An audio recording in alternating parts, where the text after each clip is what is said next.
Data breaches just hit a record high, and even the notices you get may not tell you what to do next. Coming up, the simple steps to protect yourself if your info is exposed.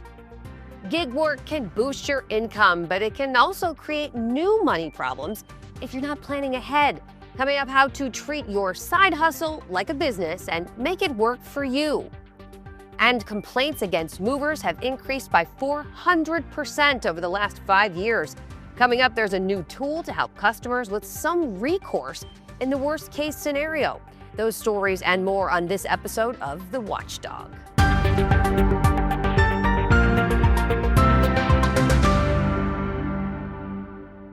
Welcome to The Watchdog, where we protect consumers, share warnings and alerts, and help save you money. I'm Jen Pachano.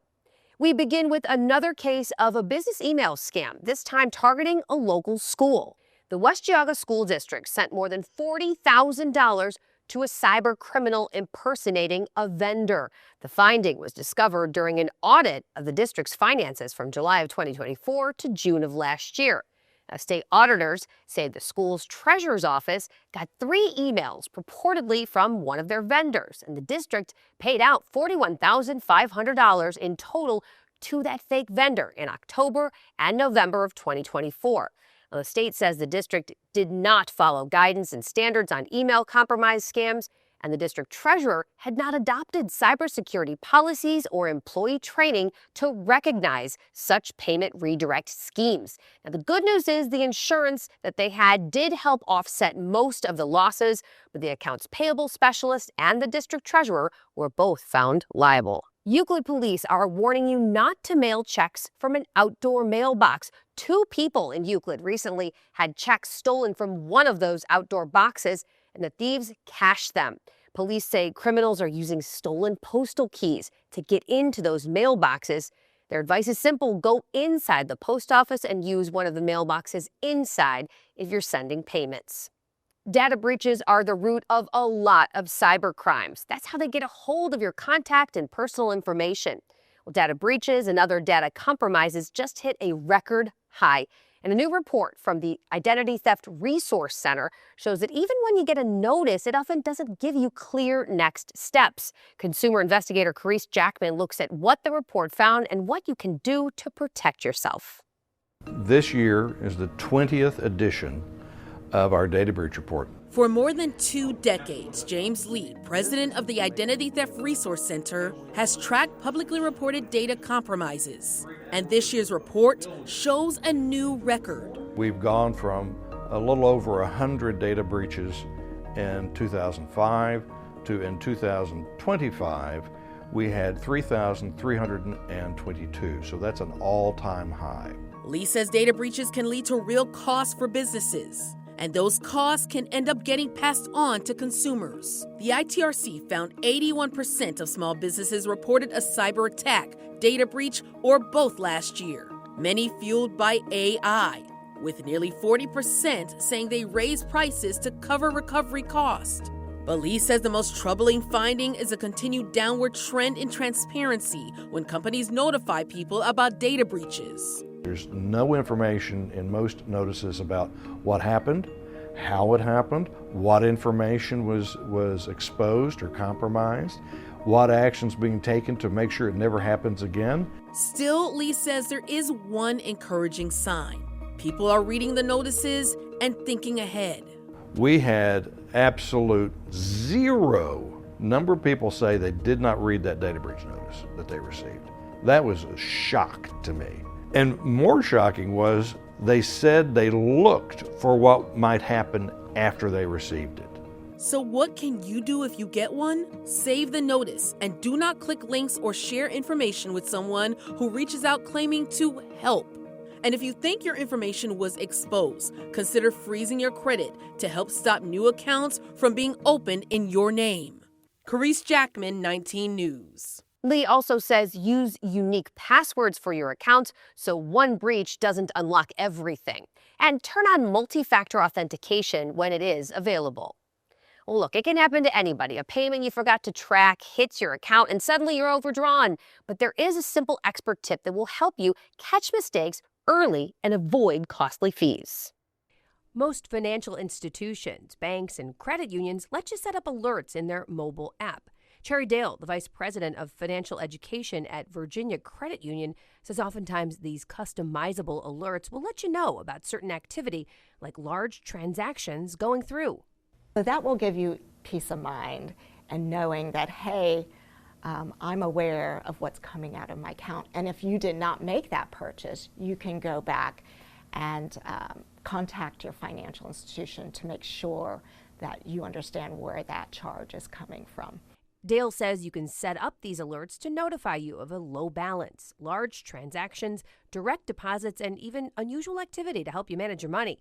Maybe you need to move some over so you don't overdraw your account. You can set up alerts just to make yourself aware of what's going on. And then you can also have the opportunity to transfer money if you can from savings to checking to cover certain bills. Dale says you can usually go to your account settings and look for a section like alerts or notifications to set up these alerts. And a reminder, be cautious about fake bank messages. Legitimate banks will not ask for personal information through unexpected links or messages. Now, we know a lot of people, they've got side jobs these days, sometimes called gigs or side hustles. So how do you make that side job work for you beyond the paycheck? First, you have to look at what is a gig job. It means you're earning income, providing on-demand work, services, or goods, often through a digital platform like an app. Think Uber or food delivery. Stoy Hall, the founder and CEO of Black Mammoth, a financial planning and wealth management firm, says if that's you, you have to change your mindset and think of yourself as a business owner. If you have a gig, because it's not W-2, it's usually 1099, you are a business owner. So you need to start operating and thinking a little more like a business owner. Separate accounts, maybe an LLC, understanding the tax consequences, but also understanding the flexibility in that and the tax write-offs that you get, which, might not help you today with your cash flow, but it's definitely going to help you come tax time. The thing about gig work, it's always up and down and not always a consistent stream of money, which is why Hall says you also have to figure out your baseline, meaning the minimum you need to make from this job each month. If I know that, hey, $1,000 a month, I need no matter what in expenses for me to survive or to meet whatever I need in my life, then I know when I have months that I make $2,000, I need to set aside that $1,000. In the months I make $500, I'm going to pull from what I set aside. And you only are stuck to that $1,000. Hall says if you've made $2,000 for 6 straight months, then it's time to adjust. You just make sure you understand your tax situation, your goals, or what this gig has done for you. He says people often get in trouble when they make extra money for months in a row, but just spend it all without a plan. With this Watching Your Wallet, I'm Rachel DePompa.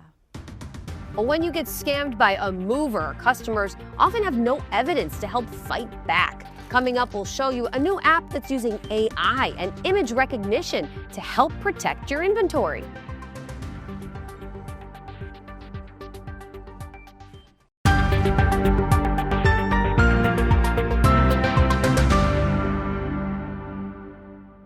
Welcome back to The Watchdog. Now, this is the time in the show where we do the Ask the Expert segment here, and we bring in members of the Cuyahoga County Scam Squad. These are offices and members of the community who are fielding reports of scams. They're talking to real people, real victims, and helping them here. And joining us today is Sammy Nachtigal with the Federal Trade Commission. Thank you so much for being here today, Sammy. It's great to be here, Jen. So tell me about something that you've seen. You told me unexpected calls that claim your money is at risk. Is this something you're seeing a lot of right now at the FTC? And what does it look like? Yeah, so this is a type of imposter scam, and imposter scams are repeatedly the top number reported scam across the country, but also when we drill down into the data, also in the Cleveland metro area. Interesting. Okay, so what is happening here? So what this type of scam is, this twist on the imposter scam is the scammer contacts someone and pretends that they're from the person's bank or, you know, affiliated with some kind of account that that person has. And they say your money is at risk and you need to move it. You need to do XYZ to protect your money. And because they're talking about all your money, all the money that you have in these accounts, people get very concerned and they act on these threats of that their finances are unsecure, or they panic. Exactly. And that panic leads them to maybe not noticing that it's a scam, noticing those red flags that, you know, we talk about over and over again, that there's this problem, that they're at, you know, the scammer's telling them to move fast, to not talk to friends and family, all of those things that we try to get the message out and say, you know, stop, verify, check with your friends and family, check with a verified way to check on that account, you know, the number on the back of the card from a billing, the number on the billing statement. Yeah, any of those things. Exactly. And because this is such a emotional and threatening type of problem that these scammers are contacting people with, you know, people aren't stopping and, you know, going through that process of thinking through it. So this is a concerning scam, and it's something we're seeing quite a bit of. Okay, so red flags that this is something that you are a target of. Number one would have to be that this is a phone call that comes to you, right? Sure. I mean, it could be a phone call. It can also be a text message. I mean, people are getting pretty good at recognizing scammy text messages, but they're always out there and they keep coming because they are working for scammers, right? So it's always good to be on the lookout for unsolicited messages. Don't click those links. But if this comes as a phone call as well, maybe people aren't as likely to catch it as a scam because maybe the number's spoofed and it looks like it is actually coming from a bank. Sure. But don't trust those unsolicited messages if they're coming in by phone or by text message. What's another red flag that this is something that is not legitimate? This is not your bank. This is not your financial advisor. This is not your account. Yeah. If they're telling you to not tell your friends or family, no fraud department at your bank or your credit card or anything like that is ever going to say that. That's a sure sign this is a scam. But they do that because they don't want you to verify. They don't want you to check. They don't want you to be talked out of doing it. Exactly. So what to do? Stop. Get the information. Oh, what account is it? Who are you calling from? And then hang up. And then you have the information that you need to go and independently verify, yeah, no, my account is safe. My account is secure. There's no threat here. Right. So if this is something so those are things to do to avoid being victimized. If this is something that has already happened to you, is there anything that can be done? It's always really, really hard after you have provided information to the scammer. If it's personal, if you've provided money to them, that's the hardest thing to get back, of course. What you can do is, you know, the sooner you act, the better. Contact your local law enforcement if you've given money to a scammer. And don't let them say they can't do anything about it. At local law enforcement, that's the kind of the ground floor. That has to be an established police report made, right? Right. You know, go see what they can do. You know, start moving quickly. Call your car if it was paid with a credit card or your bank. Call them right away through the real number, right? Contact them. Say, I made this payment. I think it was a scam. I think it was fraud. See if there are ways to stop it from going through. You know, a lot of times scammers try to get you to pay in ways that are hard to stop. Wire transfer, gift cards, things like that. But if those in and of itself are red flags if they're trying to get you to pay that way. Only scammers are going to tell you to pay a certain way. If they are, that's a sign it's a scam. Sure. But if you have paid those ways, try to contact the wire transfer company. Try to contact the company on the gift card. See if they can stop it. The sooner you act, the more likely that you will be able to, but the chances are slim. So, you know, we always try to get the message out about how to avoid at the outset because it is often hard to stop the payment once it goes through. But of course, if it has happened or if it just almost happened, we want to hear about it. Sure, yeah, for sure. So report fraud to reportfraud.ftc.gov. All right, thank you so much, Sammy. Complaints against movers have increased by 400% over the last 5 years with rampant scams and thefts. Now, most customers can't do anything about it because they can't prove what's going on here. Well, there's a new app that's been created called Bin Snaps that uses AI and advanced image recognition to help create a virtual inventory of every box that you've packed for your move. Up to 10 items at a time. You lay them out on a flat surface, and you snap a photo of it, and the app will analyze everything and create an itemized list of everything that you can search later on. Then it's going to prompt you to label the box. Bin Snaps also provides a PDF document that you can print out and save that can be useful if you're filing an insurance claim, police report, or complaint, for instance, with the Better Business Bureau. Well, scammers are now physically closing in on potential victims thanks to the convenient way we're buying things. In this Scam Squad report, I'll show you how ghost tapping is helping the crooks get their hands on your money without you even knowing. Tap to Pay. It's an easy, almost effortless way to pay for nearly everything these days.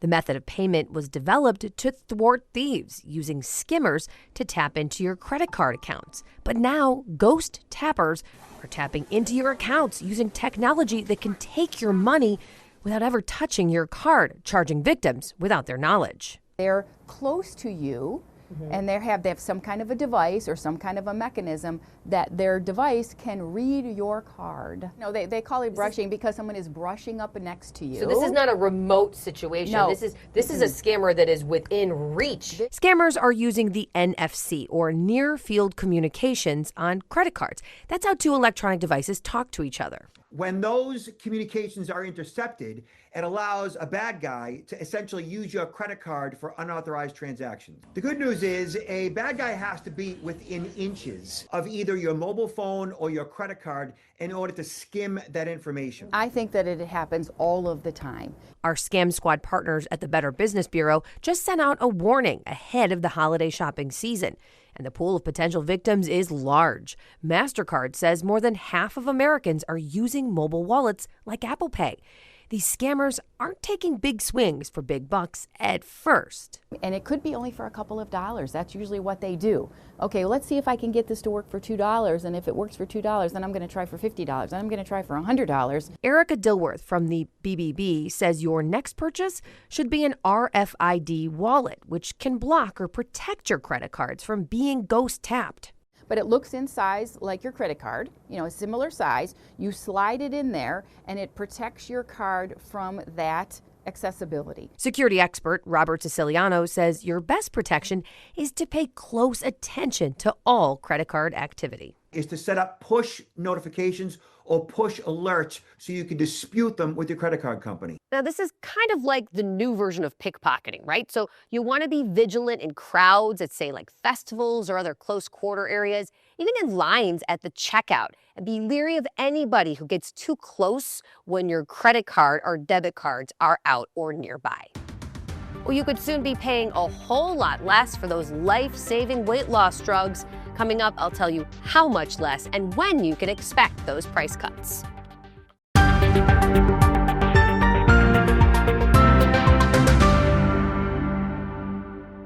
You'll soon pay a lot less for popular weight loss drugs. Novo Nordisk plans to drop the prices for 3 of its popular weight loss drugs by up to 50% starting next year for some customers. And the price cuts will apply to Ozempic, Wegovy, and Rybelsus. A 1-month supply for all 3 of these drugs currently have list prices of more than $1,000. The new prices will go into effect January 1st. And if you're on Zepbound, another weight loss drug, you'll soon have a new dosing option. The pharmaceutical company announced that it received FDA approval for a multi-dose pen that will deliver a whole month's worth of injections using a single device. The multi-dose quick pen will be available for direct paying patients on the company's direct-to-consumer website, Lilly Direct. The company has already been using the multi-dose pen with some of its other drugs like Mounjaro. All right, now to our recall roundup here on the Watchdog. The Consumer Product Safety Commission is warning people to stop using their Gourmet pressure cookers after multiple burn injuries have been reported. The majority of these were sold at Best Buy between 2017 and 2020, and they pose a risk of serious burn injuries. There have been 5 incidents that have been reported. 4 with severe burns among those reports. The CPSC says stop using them immediately and dispose of them. 3 of Walmart's Great Value brand cottage cheeses are also being recalled in 24 states. The Food and Drug Administration says the cheese's manufacturer discovered the issue during what it called pasteurizer troubleshooting exercises. A company that voluntarily issued the recall. The recalled products were sold between February 17th and the 20th. If you have a container, don't eat it and return it to Walmart for a refund. The FDA does say there have been no reports of illness or hospitalizations connected to this particular recall. More than 3 million grill brushes from Weber are being pulled. It comes after nearly 40 reports of the metal bristles coming off. 4 people had to get the bristles removed from their throat or their digestive tract. Now, there are 6 different models. If you have any of these that we're showing you on our screen there, contact the company. It is giving brushes with nylon bristles as a replacement. Back in 2021, the Consumer Product Safety Commission issued a warning against using any grill brush that has metal bristles because they say an average of 130 people are injured by metal bristles getting stuck on food and then ingested every year. Well, that's it for this episode of The Watchdog here on 19 News Plus. Every week, we will continue to bring you the latest scam alerts, fraud reports, recalls, and trending consumer news each Wednesday at 6:30. If you want to watch some previous Scam Squad stories, you can find those on Cleveland19.com under the News tab. I'm Jen Pachano. Thank you for watching.